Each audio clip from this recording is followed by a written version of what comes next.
All right, if you have your Bibles, turn to Romans chapter 1. Romans chapter 1 this morning. Matthew, Mark, Luke, John, Acts, Romans. Romans 1, verses 8 to 15. Right. Romans chapter 1, verses 8 down to 15. The Bible says, "First, I thank my God through Jesus Christ for you all, that your faith is spoken of throughout the whole world. For God is my witness, whom I serve with my spirit in the gospel of his Son, that without ceasing I make mention of you always in my prayers, making request, if by any means now at length I might have a prosperous journey by the will of God to come unto you. For I long to see you, that I may impart unto you some spiritual gift, to the end ye may be established. That is, that I may be comforted together with you by the mutual faith, both of you and of me. Now, I would not have you ignorant, brethren, that oftentimes I purposed to come unto you, but was led hitherto, that I might have some fruit among you also, even as among other Gentiles. I am a debtor, both to the Greeks and to the barbarians, both to the wise and to the unwise. So as much as in me is, I am ready to preach the gospel to you that are at Rome also." And just for context sake, let's read 16 and 17. "For I am not ashamed of the gospel of Christ, for it is the power of God unto salvation to everyone that believeth, to the Jew first, and also to the Greek. For therein is the righteousness of God revealed from faith to faith, as it is written, the just shall live by faith." Let's pray. Heavenly Father, Lord, I pray that you would please guide my speech, Lord. I pray that you would open hearts. I pray, Lord, that you would do a work beyond what man can do, Lord. Lord, with the blade of the Holy Spirit, Lord, you cut open hearts and you circumcise, Lord. And that circumcision, Lord, is made without the hands of man. And Lord, I pray that you would do that this morning. I pray, Lord, that you would, Lord, do a work that is unseen to man, Lord, but that is in the hidden parts of the men and women that are here. And Lord, I pray, I don't deserve this, but Lord, I pray that you would use me as the vessel to just speak forth what your word has said. I pray this in Jesus' name. Amen.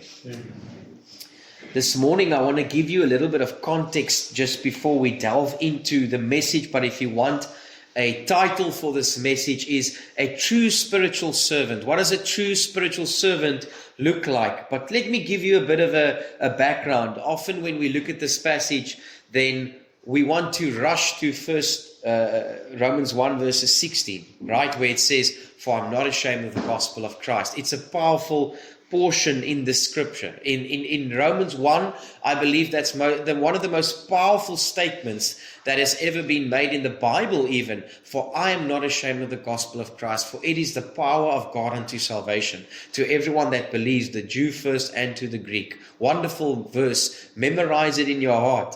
But I want to show you this morning the build up to that verse, that you can have a better understanding of the one that said it, the heart behind the one that said it, the true spiritual servant that said these words, and that could truly say these words with confidence and boldness and with a clear conscience when he said it, because this is something that he lived for. This is what his life was about before he even said these words. And so I want to show you that this morning. And for context's sake, it's important to know that this is written around 57 after Christ.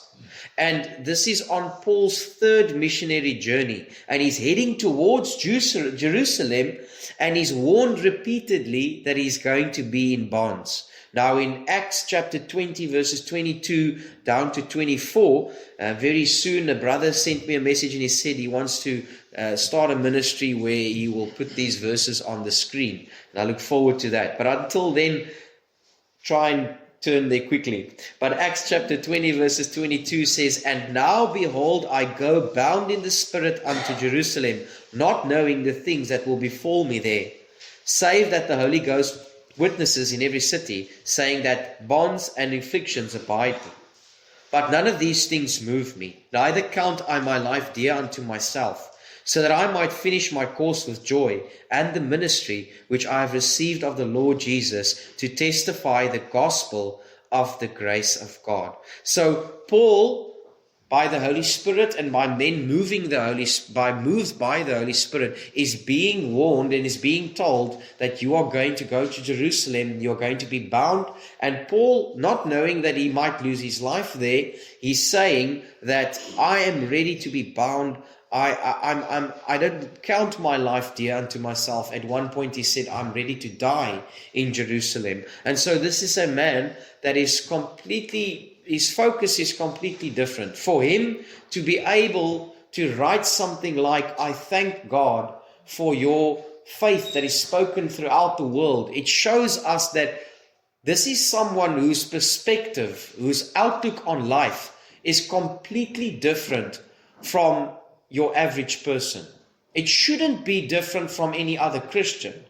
As Christians, we must desire to have the same desire as Paul. Paul wasn't a superhuman that we look at and say, look, I'll never be like Paul. I can maybe just have drops of what he did. He was a normal human being. He yielded to the Lord. And so he was not focused on his circumstances at this point. He was writing a letter. Even in this letter that he's saying to them, I'm thanking God for what he's going to do through you, but all the while also knowing that the journey that I'm on this moment could cost me my life. But he says, I don't count my life dear unto myself. I'm ready to go. I want to finish my course with joy. And so what dominates his heart at this moment is gratitude and worship and affection and obligation and eagerness. These are the things that dominate his heart. All the while knowing he might be killed. All the while knowing that there's been many opportunities where he almost was killed. And so this is maybe not the mindset that we have today, right? It's if I've just witnessed several occasions where I almost died and I'm going to a situation where I might die and that might just over-occupy my mind. But that's not that doesn't over-occupy Paul's mind. He says, I don't count my life dear unto myself. These are not the things that move me. But I want to finish my course with joy. And so what we're going to see this morning is we're going to see a little bit of a highlight of Paul's life, Paul's heart, before he writes these words, I'm not ashamed of the gospel of Christ. Then, after verses 16, you will actually see a systematic breaking down of the gospel. So if you had to see Romans, you start with this incredible 7 verses in the beginning where he basically encapsulates everything. He then gives them a little bit of a heart behind who he is and what he feels towards this church that he's not established or started himself. He's got this deep longing for people that he's not necessarily started himself. So it is as if a pastor that has not started Grace, that does not necessarily know everyone, sends a letter to you and you sense this deep longing and love towards you. And you will almost think, wow, where did this person get this deep love for us? You know, it must be something that comes from God, not from us, because he's not truly even met every one of us, right? And so Paul is giving us a little bit of his heart this morning of what it looks like to be a true spiritual servant. And then from there we will see a systematic breakdown of the gospel. Number one being, not next week, but next week we'll look at verse 16 and 17. But from there we will see firstly God's judgment and his wrath that is poured out into the world. Then he's going to go to Romans 2 and explain that all is under sin, and Romans 3 being the apex of what does man look like before salvation, and then explaining righteousness through faith. And it's just an incredible book of the Bible. But then let's go at this. Let's look at that with that background this morning. Let's look at the passage this morning. And let's see the first thing that we see about Paul. A spiritual servant is marked by gratitude. It says there, first, I thank my God through Jesus Christ for you all. Now, understand, this is the context in which it's written. Paul's life is in danger. Paul is on his way knowing that he might be killed. And at this moment, what occupies his mind is to be thankful for people he's not even met yet. And he's writing and he's joyful over the work that the Lord is doing in Rome. And his people may have met one or two of them in his missionary journeys, but it's not a church that he's established. So you already start to see that this is someone that is completely different from the world. I don't want to say from Christians, because I do see Christians are like this and Christians should be like this. But this is definitely not something that the world is. The world is not like this. When the world is in a crisis or in a trouble or in a panic, that's all they think about.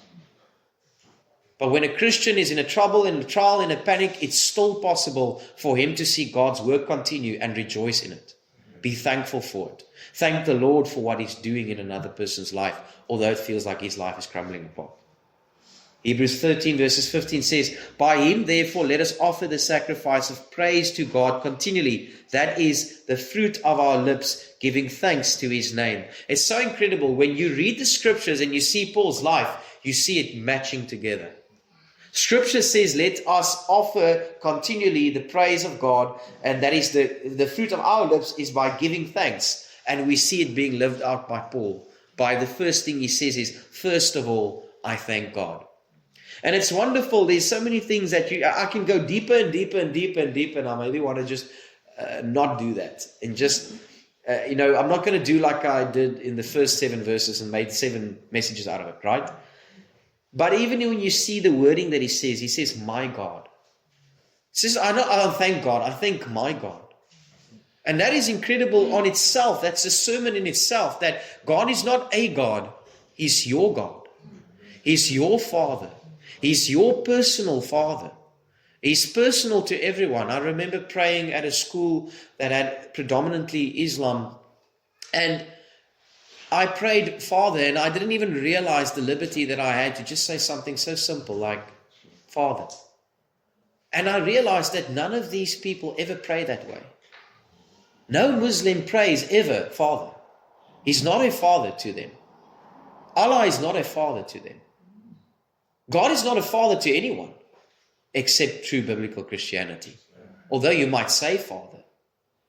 But everyone else operates on the basis of performance. It's so strange sometimes when you find religions that are very close to Christianity, and they would even call God the Father and pray to him as the Father, but they believe that their merit will accept them. No child-father relationship works that way. Does there any child in this room try and merit his love and his relationship with his father? No. So we understand that Paul, he says, my Father, he says, I thank my God through Christ Jesus. And that's also another thing that is important. It's going to be through Christ Jesus, or it's not going to be through anyone. There's no other name given among men whereby we must be saved, and it's through Christ Jesus. And then he says that your faith is spoken of throughout the world. I'm not going to focus too much on that, but there's just a challenge in that. If a church truly gets saved, and there's a true love for the Lord Jesus Christ, then there should be a witness starting to flow with that their faith is starting to be spoken of throughout the world. Now, when it says there throughout the world, this context does not mean literally the whole world. It was the whole area there. Just like it should be said that die hele wêreld praat oor grace. Right? Our church. The whole world is speaking about grace. I would love for people to say that in Port Elizabeth. Right? Everyone's speaking about Grace Baptist Church. Why? Well, because we see people go out street preaching. We see people go out witnessing. They're just everywhere. Everywhere I go, I see these people just handing out tracts. It will be an encouragement. I think we've truly tried our best to hand out tracts as much as possible. I hope and pray that Grace Baptist Church at this moment has handed out more tracts in Port Elizabeth than any other church. Not that it's at all a competition. If any other church would hand out true gospel preaching tracts, I would be happy. But it would be an encouragement to say, if somebody says, yeah, I've heard about grace. How? I always get a pamphlet in my postbox. Some people in PE probably by now have had 3 or 4 pamphlets in their postbox. If you, I don't know, how many of you in this church has, by some chance, didn't know this, but then you went to your postbox and you saw a tract? How many of you had that? I had that before. I saw a tract in our postbox once. Anyone else? We're not doing a good job enough there. We can do more, right? But their faith is spoken of. And then if you read later in Romans 16, we see that their obedience is spoken of throughout the world. And it's used interchangeably.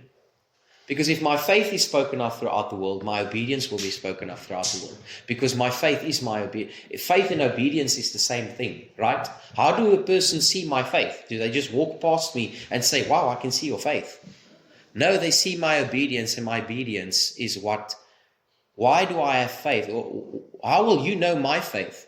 You see their obedience towards the one that I have my faith in. And then secondly, we see in this passage that a true servant sees ministry as worship. This is incredible. Look at this. For God is my witness, whom I serve with my spirit in the gospel of his Son. This word serve is a Greek word which means used in temple worship. It literally means sacred worship. And the Greek word that is used here, if you go to Philippians 3 verses 3, the Bible says, for we are of the circumcision which worship God in the Spirit. It's the exact same Greek word. So in Romans, the word says, I serve God with my spirit. In Philippians, it says, I worship God in the Spirit. And it's the same Greek word. Because why? It's the exact same thing. A person that serves God worships God. A person that worships God serves God. And so it is a challenge to your heart, because here's the reality about mankind. You are a worshipper. You are. I can literally go to every single person and say, I promise you, you are a worshipper. You are going to worship something. Like Romans says there in Romans 1 verses 25, for who changed the truth of God into a lie and worship and serve the creature more than the Creator, who is blessed forever. Amen. That word serve there is once again the same word, the same Greek word. It's to worship. And so I promise you that your worship or your service is not neutral. Where you spend your energy and time and service is what you worship. If your service to God is very little, but your worship is high, that's a contradiction in itself. People say, I don't truly, really desire to do anything in the church. I don't really want to serve, but I do worship Him privately at home. That's not the truth. Because at home I have this emotional moment and this beautiful time with the Lord, and maybe a hymn that I sing, He gets excited about that, and that is worship. I don't take that away. But if that does not lead to service, then what was this? It was maybe just self-fulfillment. Because if my worship does not lead to service, how on earth am I serving God? How am I worshiping God? And so Paul does not have this problem. He would be able to, even more than I would be able to, even more than anyone in this church would be able to say, brothers and sisters, service and worship is the same thing.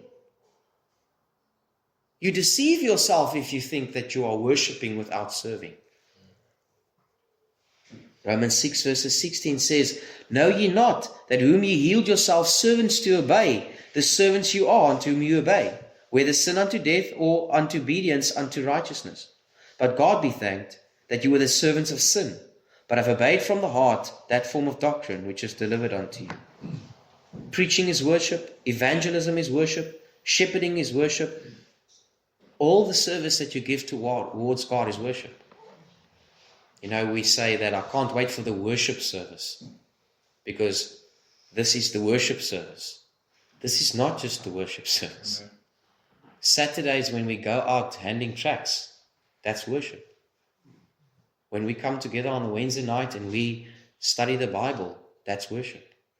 When you send a text to the pastor or to one of the people that will help you with any form of servantship in the church, that's worship. And I can start to name many things in this church. It's so incredible. It's so encouraging. I'm encouraged because I get messages and it's just, Pastor, the Lord has convicted me to do this. Can I serve in this manner? Yes, please do that, because it's for your benefit, not for the church's benefit. It's not primarily for the benefit of grace. It is for you to be able to worship God. And it's a very foreign concept to say that I love Him and I worship Him, but I don't serve Him. True ministry or a true servant is serving from the inner man. It says there, whom I serve with my spirit. This is extremely important because Jesus said in John 4 verses 24, God is a spirit, and they that worship Him must worship Him in spirit and in truth. And I also want you to now realize, now that you know this, you can interchange that word, right? Serve, worship, serve, worship. God is a spirit, and they that worship Him must worship Him in spirit and in truth. And this is incredibly important. Basic truth this morning, but very powerful truth this morning, is that service to God and worship to God is not mechanical. It's not something that you are forced to do. It's not something that you have to do. It's not something that you are even supposed to feel guilty after I mentioned this. Because it will then not be service, it will not be worship then. Because true service, true worship comes from the inner man. It comes from the heart that has been renewed by the Lord. Now, I see many people serve in churches, but they are not saved. And so what is that? That basically is the flesh that is serving, and it will ultimately come to nothing.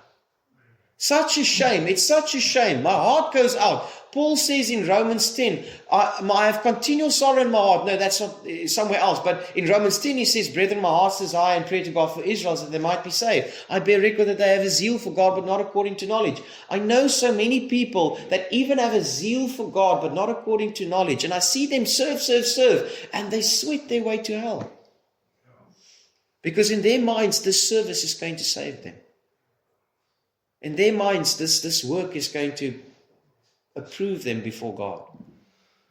But that's not Christianity. Christianity is from the inner man. Christianity is not because I feel guilt-ridden to serve. Please, if after the service you feel guilty to serve, then don't stop. Say, God, I don't know if this is the right desire. And then start to love the Lord. And then when you realize how much He loves you and how much you can love Him, and there's a desire that springs from that to start to serve, that's the right desire. Please, I don't want anyone to respond after this message by saying, oh, now I'm very convicted. Conviction is fine, but don't let it be guilt. Because what pleasure will God get out of your guilt service? What pleasure do I get as a father if my son grudgingly does what I want him to do, and he does it with a spirit of grudging? Okay, well, I'll do it. And I'd sense, but where's my son's love towards me? Am I losing my son? How many of you as a parent has seen your son or your daughter react a certain way, and then in your mind you're thinking, am I losing my daughter? Or am I losing my son here? What's going on? Why is this the way they respond? God is no different. He desires those to worship Him in spirit and in truth. True servanthood submits to the will of God. He says, making request that I might have a prosperous journey by the will of God to come unto you. Paul plans, he desires, but ultimately he yields. James 4 verses 15. And look at how incredible this is. Do you see how Paul's life and the scriptures match up? What he says, what he lives, is what the scripture says.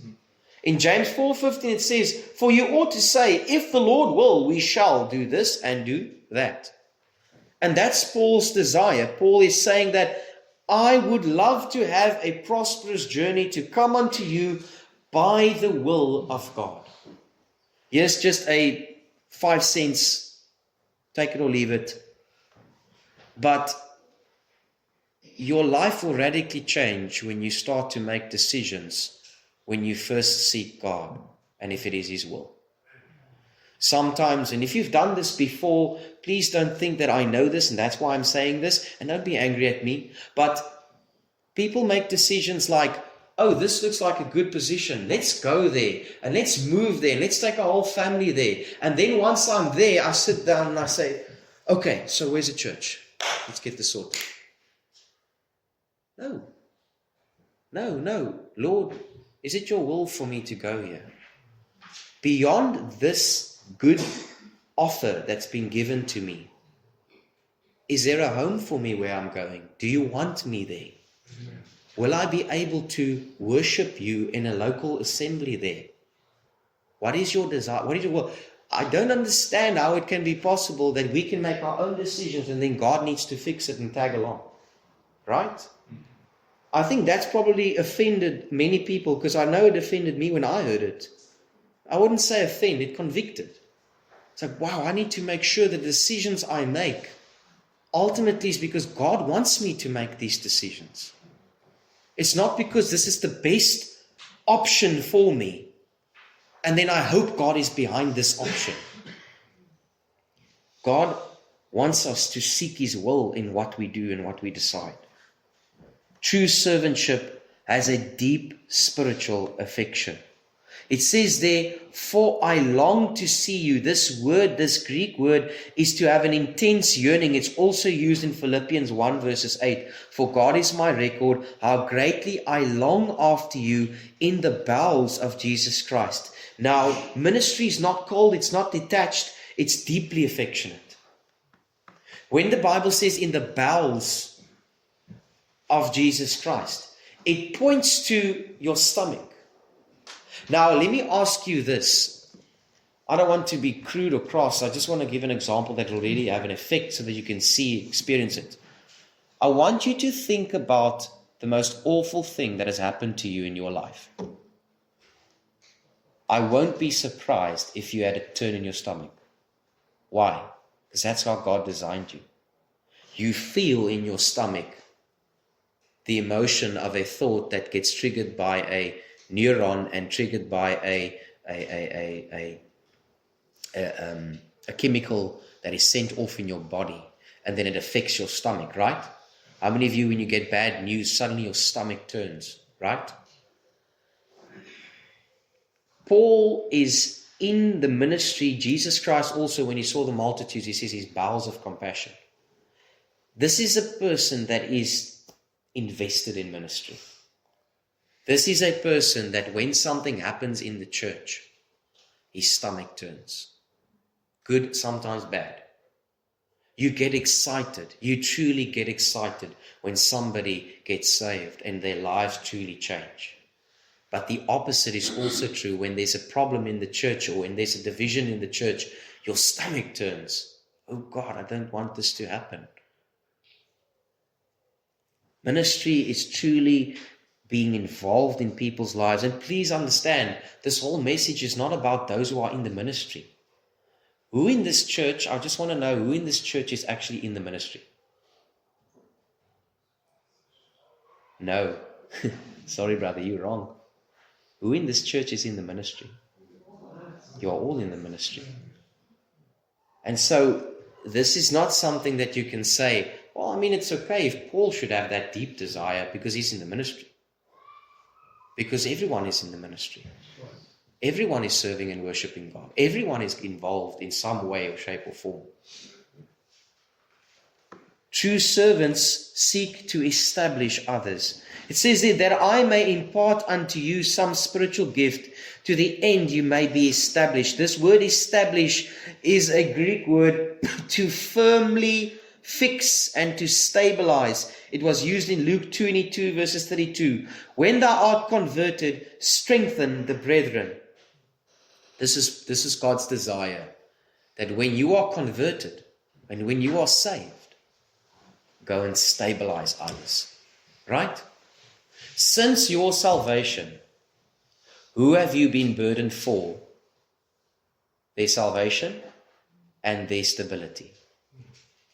If you can say, you know what, I can't really say, it's vague to me, there's a big problem. Because one of the main reasons why you are saved is so that God can pour out His grace and stabilize you so that you can now go out and give that grace to others. Share it with others. Stabilize them. Let them be fixed. Let them be able to stand. Is it truly, can it be that we can see other people while they are just flopping around and falling and their knees are open and broken? If you see a little child do that and you see them walking around in a field full of thorns and whatever else, and that child just standing and falling and bleeding and it's just in a mess, what would your compassion do? You would run to that child and say, child, let me pick you up and help you.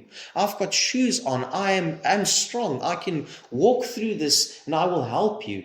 But that's exactly the same that we should be seeing spiritually. People are walking and falling and they are absolutely broken. They don't know what they are doing. They are so ignorant about the choices they are making. They are led by the God of this world. They are led by their own flesh. Can you save them? No. But you should have a burden to go to them and say to them, this is the truth, brother.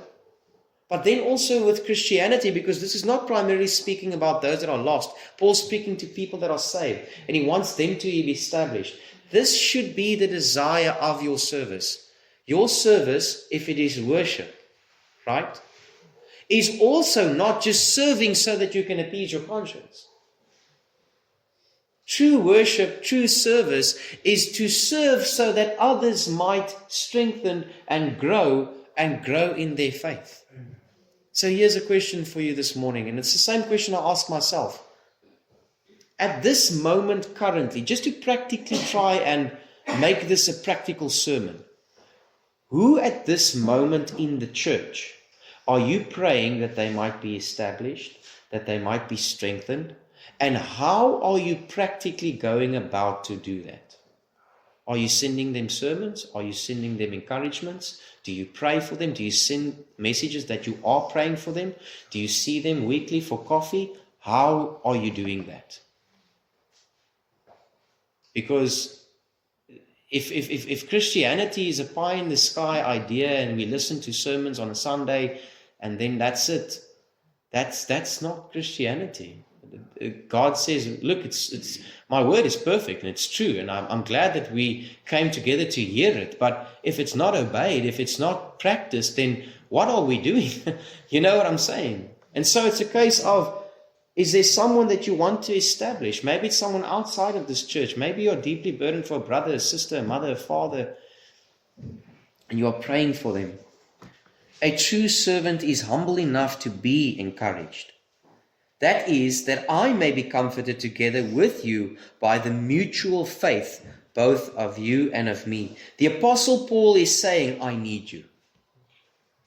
There's a mutual strengthening. Spiritual pride isolates a person, but true spirituality welcomes fellowship. Shepherds and ministers need strengthening and encouragement. I cannot live my Christian life apart from you. I don't want Jock and Leah and Anay and Kaylee to only have me as an example. I need the fathers in this church to speak into my son's life. I don't want my son to turn out just like me. Who of you in this room as a father would say, I don't mind if my son turns out exactly like me? But how will they turn out different?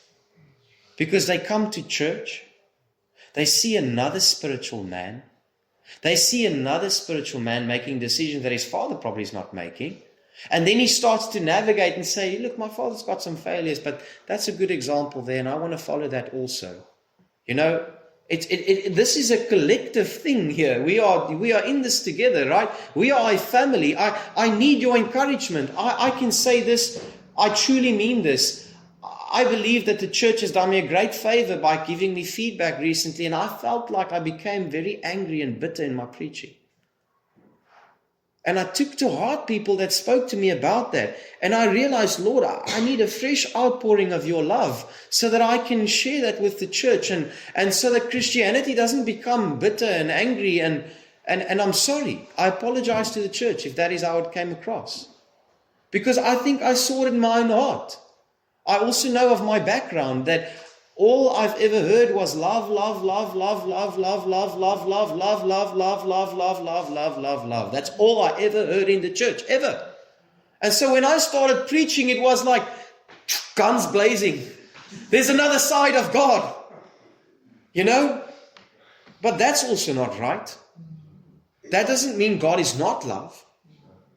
I was so excited by the feedback last week when the people spoke about Romans and how it encouraged them, how they needed to hear God loves them. And I took to heart when people responded that way. I said, why are people so strongly responding that they were so encouraged by God's love? Maybe, Stefan, you are not accurately presenting God.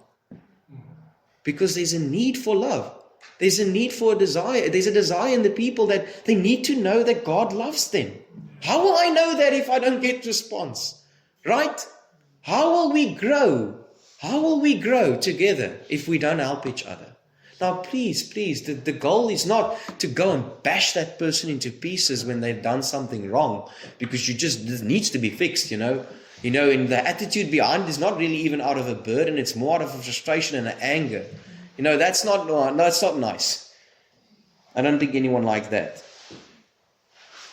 True servantship, spiritual servantship, accepts providential hindrances. It says, I oftentimes purpose to come to you, but I was led hitherto. And this is the incredible thing about knowing God and His hand and His heart. You are not, when there's a hindrance, completely out of shape. Because now what I prayed for and what I wanted and what I desired did not work out the way I thought it would work out. And for that reason, I have no hope and I'm completely down and flat. No. Paul says, look, I want to see you at Rome, but I've not been able to. So I'm going to write the book of Romans. Wow. Thank God for not allowing him to go to Rome, because then I would not have been able to know what he wanted to tell them. Right? Now, I don't say that in a way as if God would have done it. God would have wrote the book of Romans otherwise. But I'm saying in the providential purposes and wisdom of God, He allowed that not to happen because He wanted Paul to write the book of Romans. And so, just as a sermon application this morning, God's denials and God's no's are not to your detriment. It is because He's got something different planned for you. It's because He has a different way. It's because He has a different route that He wants you to go.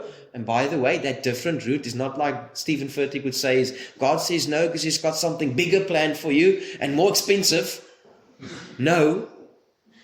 He has something bigger and more expensive spiritually. The weight of what He wants for you is far greater than the weight of the response of what would have happened if He gave it what He wanted you to give. But now it will be deeper. And the spiritual weight of Paul's letter is much deeper than maybe having visited Rome and I wouldn't have known what he said to them. A true servant feels a gospel obligation. He says, I am a debtor both to the Greeks and to the barbarians, both to the wise and the unwise. This word debtor is to be a morally obligated. And why does he say, here's an example of his obligation, 1 Corinthians 9:16. For though I preach the gospel, I have nothing to glory of, for necessity is laid upon me. Yea, woe is me, if I preach not the gospel. I think sometimes in the ministry you think to yourself, sometimes these evil thoughts come into your heart. Am I really called? Is there not maybe someone better that could occupy the pulpit? Should I go back into work? And then the thought comes into my mind, but what can I do other than preach the gospel? I have a degree, but I am not saying what can I do, literally do. What can I spiritually do except preach the gospel? I don't know. My life wouldn't make sense. I think it's so wrapped up in my life that I don't know what I will do if I don't preach the gospel. I'll probably doubt my salvation every day because I'm thinking, Lord, what am I doing with my life? I'm not saying this is the case for everyone. But Paul, he had a necessity, but, this is now preaching the gospel.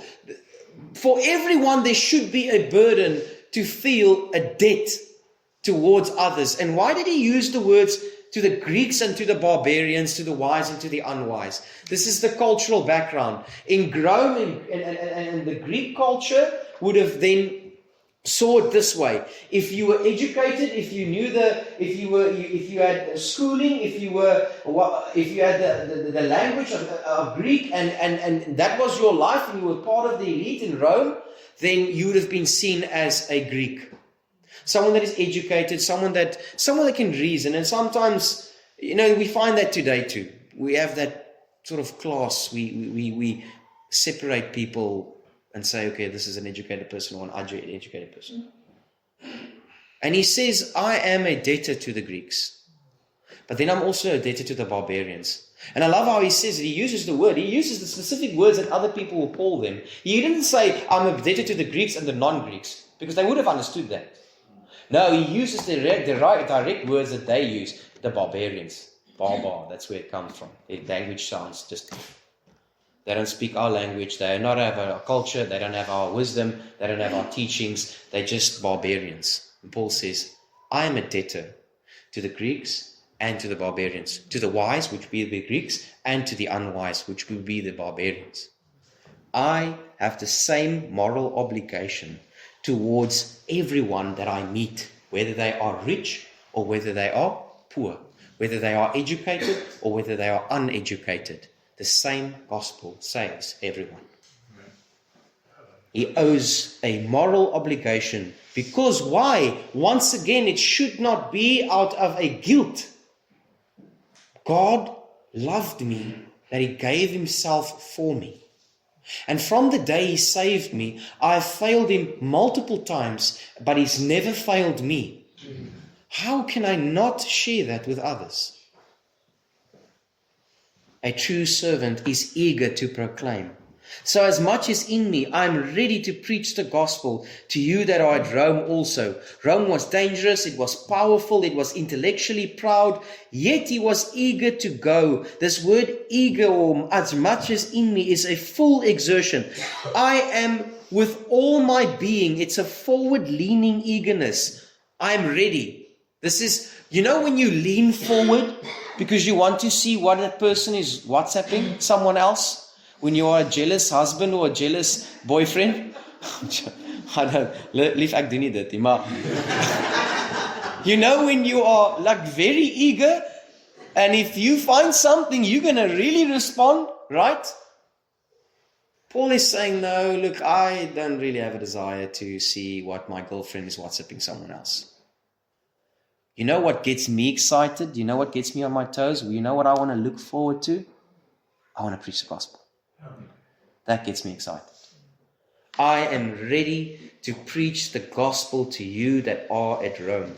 That's what excites me. That's the eagerness. And why? Come back next week. Why? Because I am not ashamed of the gospel, for it is the power of God unto salvation. Oh, beautiful gospel, that when I sit down and I show the pages of Scripture, whether I am sick or healthy, whether I have sinus or not, whether I am down or happy, whether I had a good or a bad day, whether I feel tired or whether I feel energized, when I sit the gospel in front of someone and I show them the words of the Scripture and I explain what the words of the Scripture say, I know that God has the power to radically change this person's life because of the words that are written in this book. And that's all responsibility that you have. You don't have the responsibility of being the perfect example, because you will never be. You don't have the responsibility, you want to desire that, yes, but you don't have the responsibility of eloquently explaining the gospel.